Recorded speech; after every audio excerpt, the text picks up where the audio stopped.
Hey everyone, it's John here from Hot Take Hockey, and I just want to say, before people start freaking out, fans start freaking out, Islanders fans start freaking out, this is a huge hot take. This is a huge hot take.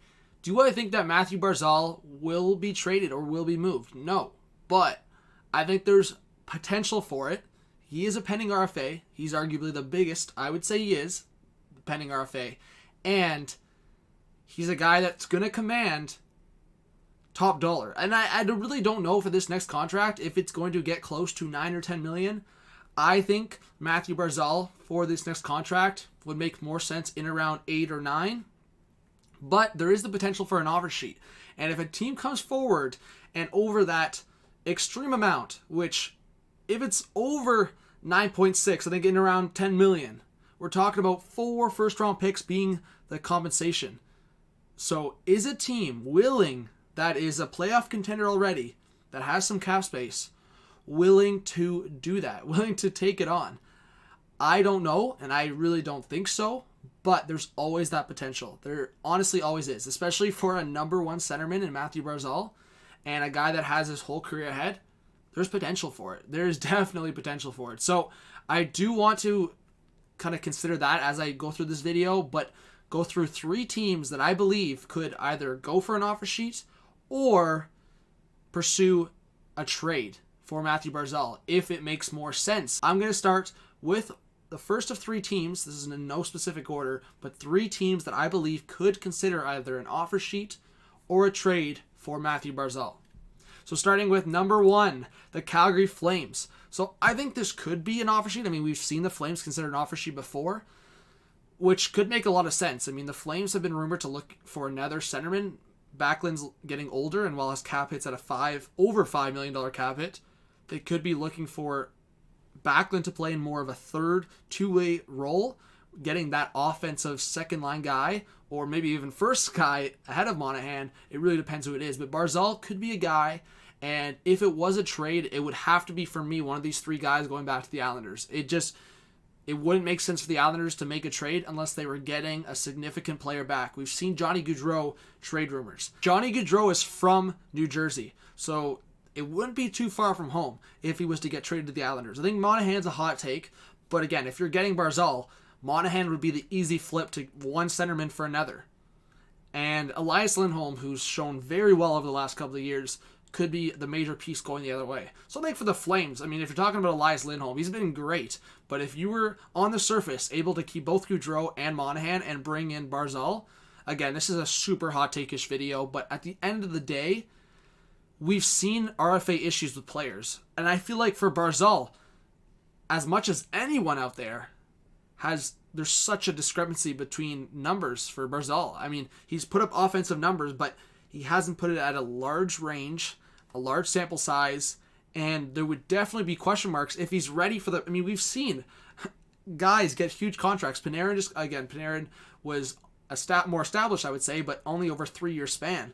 And for a guy like Mitch Marner, just got 11.6. Yes, Marner was putting up better numbers, but Barzal, a right-shot centerman, those don't grow on trees. So is it in the $10 or $11 million range or 9 to 10? Again, I would say right now, for me, and the Islanders would have conversations with Barzal, it's in between like 8 and 9.5, in around that range for Barzal. And I would say if it's at that range, it might not be a long-term deal. It might be only 3, 4, 5 years. So there's huge question marks here. Barzal's next contract, if it's, I would say at the minimum of 3 or 4 years, it's got to be over $8 million.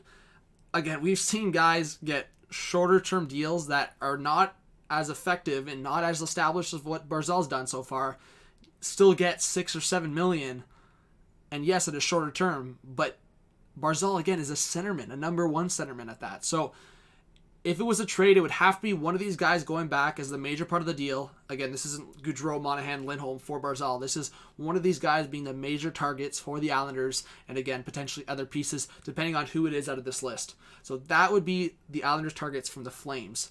Next up, the Nashville Predators. And I do think the Predators have had so many issues and so many inconsistencies on offense. And if you look at, I would say all 4 of these guys have been super inconsistent Arvidsson and Forsberg have definitely had down years. Johansson as well. Duchesne, he's played okay, but I still think they expected more from him. So again, it would have to be at least one of these guys going back. I think the Islanders would love to have a guy like Forsberg, but then who are you replacing to get up the middle? So that's why I have Duchesne and Johansson here.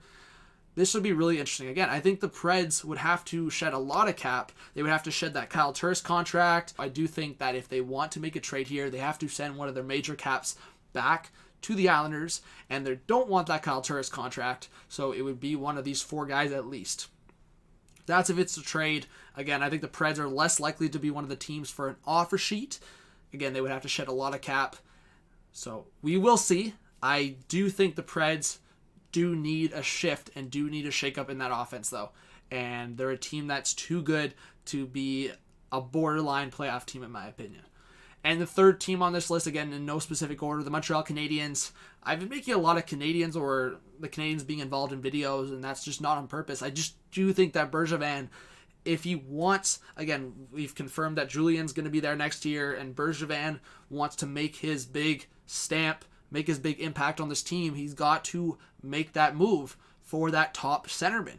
Kotkaniemi, again, he's just not going to be there, and I don't think he'll be there at all as a number 1 centerman in the league. It'll be maybe a very good 2. Suzuki, even if he transforms into, I would say he's already somewhat a centerman, but if he gets that full transition into being a top centerman, I don't know if he's at that elite level either.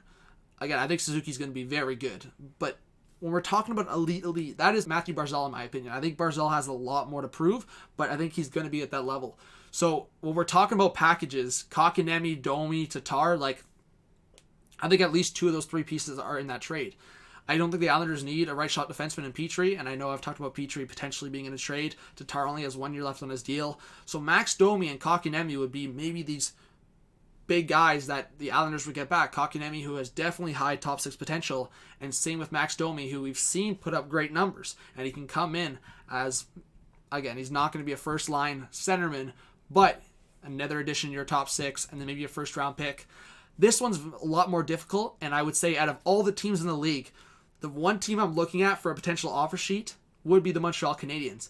And that will be tough. I would say Canadiens fans would feel very conflicted based on an offer sheet, because giving up 4 first-round picks for a team that I don't think's there yet, and yes, bringing in Barzal would be great, but there's no guarantees on bringing in Barzal that over the next 2 years you're not going to have high first-round picks, or at least in the top 15. For the Montreal Canadiens, what's a better scenario? You losing 4 first-round picks, or you losing Kotkaniemi and Domi? I think that would be the big question mark. So thank you for watching.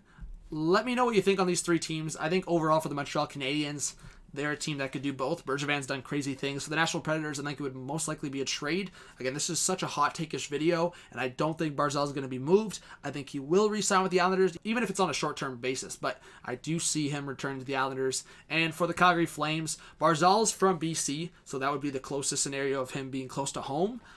I do see the Calgary Flames potentially making big moves. If we return to the playoffs and they don't go far, the Flames got to make huge decisions. Giordano's getting older. They got to take advantage of what they got now. Gaudreau, Monahan, right in the thick of their prime. There's going to be a lot of trade rumors around the Flames, so I think Trey Living's got to make a move as well. So let me know in the comments if you think there's even a chance that Barzal could be offer sheeted or traded. Again, I would say it's right now at 80% that he returns to the Islanders. I think it's that high. But I wanted to make this video just to discuss it and see what you guys have to think about it, and just that there is a possibility, and you know what? It's just a fun video to make to see what are the options and the top 3, I would say, most likely teams that would be somewhat involved. I think there's other teams out there that are definitely going to have conversations and that could definitely consider it. Again, for an offer sheet, I think the Montreal Canadiens would maybe be most likely. I think the Montreal Canadiens could be looking at other options. Pierre-Luc Dubois. Canadiens fans have already been talking about Sergachev, maybe him coming back through an offer sheet. So there's just a bunch of options. Again, the Lightning, I would say the Islanders are in a better situation to defend an offer sheet. The Lightning, not so much. Maybe a video coming up. Let's get at least 50 likes on this video. Subscribe. Let's get some subscribers off this video. If you are watching and you're not subscribed, I do really appreciate the support. Let me know in the comments or DM me that you did subscribe. I do really want to show my appreciation. And yes, definitely leave a comment with your thoughts. This was John from RPO Bay Adelaide. I'll see you on the next video. Peace out.